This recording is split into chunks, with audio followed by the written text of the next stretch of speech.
मुंबईतील आझाद मैदानामध्ये मराठा आंदोलक जमायला सुरुवात झालेली आहे। मनोज जरांगे मुंबईमध्ये येण्याआधीच मराठा आंदोलक आझाद मैदानामध्ये दाखल झालेत।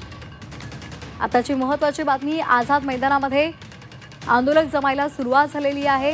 मराठा आरक्षणाच्या मागणीसाठी मनोज जरांगे पाटलांनी पुन्हा एकदा आक्रमक पवित्रा घेतलेला आहे। आज संध्याकाळी जरांगे पाटील यांच्यासह मोठ्या संख्येने आंदोलक आझाद मैदानावर धडकणार आहे आणि त्यापूर्वी आंदोलक आझाद मैदानावर यायला सुरुवात झाली आहे। जरांगे पाटील यांच्या मुंबईमधल्या आंदोलनाला मुंबई पोलिसांनी 1 दिवसाची परवानगी दिली आहे।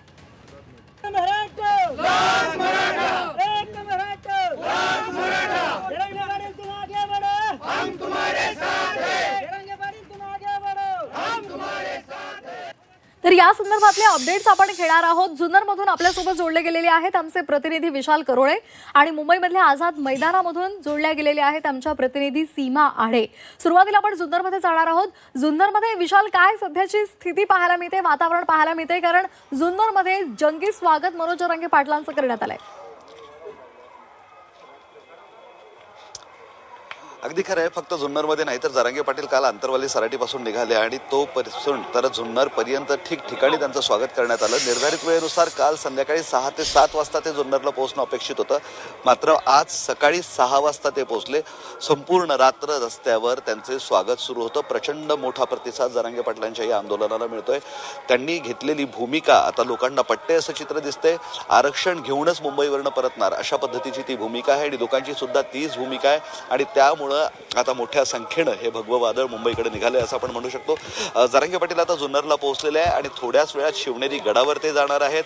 आपल्यासोबत हे सगळे कार्यकर्ते जे जरांगे यांच्या सोबत आहेत, काल सकाळपासून निघालेले, झोप नाही, जेवण नाही, कसं काय सगळं हे जमतंय? नाही, हीच एक म्हणजे ऊर्जा आहे जरांगे पाटलांसोबत काम करण्याची। कारण तो व्यक्ती तुम्ही जर बघितलं तर काल आम्ही सकाळी 7 वाजता उठून या तयारीला लागलो होतो। सकाळी करेक्ट 10 वाजता ते म्हटलं आपल्याला निघायचं। सकाळी प्रेस घेऊन 10 वाजता तिथून निघाले। गाडीच्या खाली 1 मिनिट देखील ते उतरले नाहीत, कारण त्यांच्यात ऊर्जा एवढी निर्माण होती की ते जेवले नाही, पाणी पिलं नाही तरी चालतं, परंतु त्यांचा ध्येय एकच आहे की माझा समाज जो वंचित समाज राहिलेला आहे, जो दारिद्र्य रेषेखाली काही मराठा समाज आहे, त्यांना कुठेतरी ओबीसीतून आरक्षण मिळालं पाहिजे। त्यासाठी हा प्रतिसाद नियोजन असेल। आज आता जरांगे पाटील आम्ही आता सकाळी 7 वाजता पोहोचलो, ते संध्याकाळी 7 वाजता आम्ही पोहोचायला पाहिजे होतो। आज सकाळी 30 तारखेला सकाळी 7 ला पोहोचल्यानंतर आता आम्ही शिवनेरी गडावर जाणार आहे। छत्रपती शिवाजी महाराजांचं तिथं दर्शन घेऊन आम्ही सकाळी 10च्या आसपास इथून मुंबईच्या दिशेने आम्ही जाणार आहोत। 1 दिवसाची परवानगी दिली आहे तुम्हाला फक्त आंदोलनाला मुंबईमध्ये, मान्य आहे तुम्हाला? मान्य नाही आम्हाला, कारण आता 1 दिवसाची जरी परवानगी दिली असेल तर एवढी जनता जी आता आमच्यासोबत मराठा बांधव आलेले आहेत त्यांना निघायलाच पोहोचायलाच काही जणांना 1 दिवस लागणार आहे। कारण शेवटचा नागरिक पोहोचला, आज आमचा शेवटचा नागरिक, आमचा शेवटचा मावळा आमचा पोहोचणार पण नाही मुंबईत। 1 दिवसाची परवानगी मान्य आहे का तुम्हाला? उद्या सकाळी अजिबात मान्य नाही। 1 दिवस तर आम्हाला 29 तारीख तर आम्हाला पोहोचायलाच तिथं लागणार आहे। जर इथं यायलाच जर आम्हाला 2 दिवस गेलेत पाटलांना, आमचा मराठ्यांचा जनसागर उसळलेला आहे आणि जनसागरामध्ये तुम्ही सांगा कसे पाटील तिथपर्यंत पोहोचणार हे आम्हाला की 1 दिवसाची जी परवानगी दिली आहे ती आम्हाला मान्य नाही असं त्यांचं स्पष्ट म्हणणं आहे। इतका मोठा प्रतिसाद जरांगेंना मिळतोय, ठिकठिकाणी स्वागत होतंय आणि या सर्व परिस्थितीत मुंबईत पोहोचायला उद्याची सकाळ उगवेल, त्यामुळे 1 दिवसाची परवानगीही मान्य नाही आणि आंदोलनाच्या पवित्र्यावर सुद्धा ही सगळी मंडळी ठाम आहेत। अगदी आता आपण जाणार आहोत आमच्या मुंबईमधल्या प्रतिनिधी सीमा आढे यांच्याकडे। सीमा, सध्या मुंबईतल्या आझाद मैदानामध्ये मराठा आंदोलक यायला सुरुवात झालेली आहे, काय त्यांचं नेमकं म्हणणं आहे?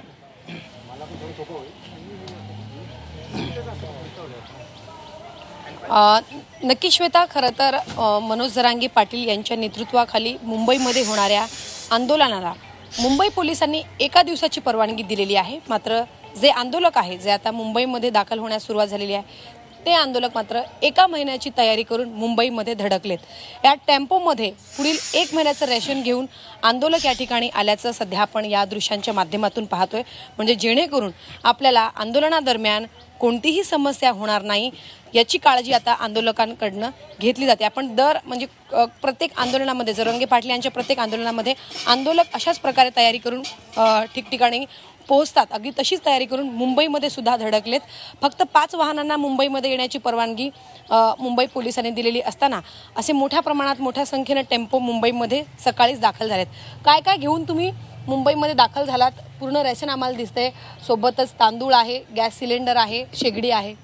जे आम्हाला राशन लागते खाण्यासाठी, हे तांदळाचा कट्टा आहे, हे हे बघा तेलाचा पुडा आहे, टमाटो आहे, जे माळवं पूर्ण हे काय हे बघा आलू, मिरची, कांदा, हे कोथिंबीर, नमक आणि हे समजे हे जे जेवणासाठी काय प्लेट, पाणी, हे बघा हे तयार भोगणे, शेगडी, गॅसचा हंडा, जे काय आम्हाला लागते जेवणासाठी ते आम्ही संपूर्ण आणलेलं आहे.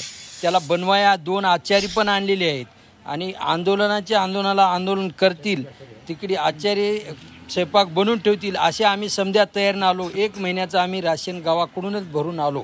आंदोलनाची परवानगी एका दिवसाची असताना तुम्ही महिन्याभराचं राशन घेऊन आला. हे आम्हाला हे दादाचे आता दादा मुंबईत जेव्हा दाखल होतील दादाचे जसे आदेश आले त्या प्रकारे आम्ही आणलेलं आहे. जर दादाचे आदेश आले जर आम्हाला आरक्षण लवकर दिलं तर आम्ही निघाले गावाकडे आणि जर एखादी आम्हाला आरक्षण देणं गेलं थांबावं लागते ना. नक्कीच फक्त एकच टेम्पो नाही तर असे अनेक टेम्पो जे आहेत ते सध्या दक्षिण मुंबईमध्ये दाखल झालेत. आझाद मैदानाच्या परिसरामध्ये असे टेम्पो आता येण्यास सुरुवात झालेली आहे. सोबतच मोठ्या संख्येनं आतापासूनच आंदोलक विविध भागातून मुंबईमध्ये पोहोचतायत आणि एक मोठा प्रतिसाद पुन्हा एकदा मुंबईसारख्या शहरामध्ये आंदोलन जरांगे पाटील यांच्या आंदोलनाला मिळताना आपल्याला पाहायला मिळत आहे. रेशन घेऊन म्हणजेच पूर्ण तयारीनिशी आता आंदोलक मुंबईमध्ये उतरलेत. आता ज्या प्रकारे आता मुंबई पोलिसांनी सांगितलेलं आहे की उद्या सकाळी 9 ते संध्याकाळी 5 पर्यंतच आंदोलनाला परवानगी असणार आहे आणि फक्त 5,000 आंदोलकच आझाद मैदानावरती येऊ शकतात. मात्र मोठ्या संख्येनं वाहनं, मोठ्या संख्येनं आंदोलक आणि पूर्व तयारीनिशी या ठिकाणी दाखल झाले. त्यामुळे उद्या 5 नंतर आणि आज संध्याकाळ पर्यंत मुंबईमध्ये किती आंदोलक दाखल होतात आणि काय नक्की चित्र असू देत या किंवा मुंबई असू देत मराठा आंदोलक आपल्या ठाम निर्धारानं आता मुंबईच्या दिशेने निघालेले आहेत आणि मुंबईमधले जे आंदोलक आहेत त्यांनी सुद्धा आपला ठाम निर्धार व्यक्त केलेला आहे. धन्यवाद दोघांचेही आम्हाला दिलेल्या या अधिकच्या माहितीसाठी.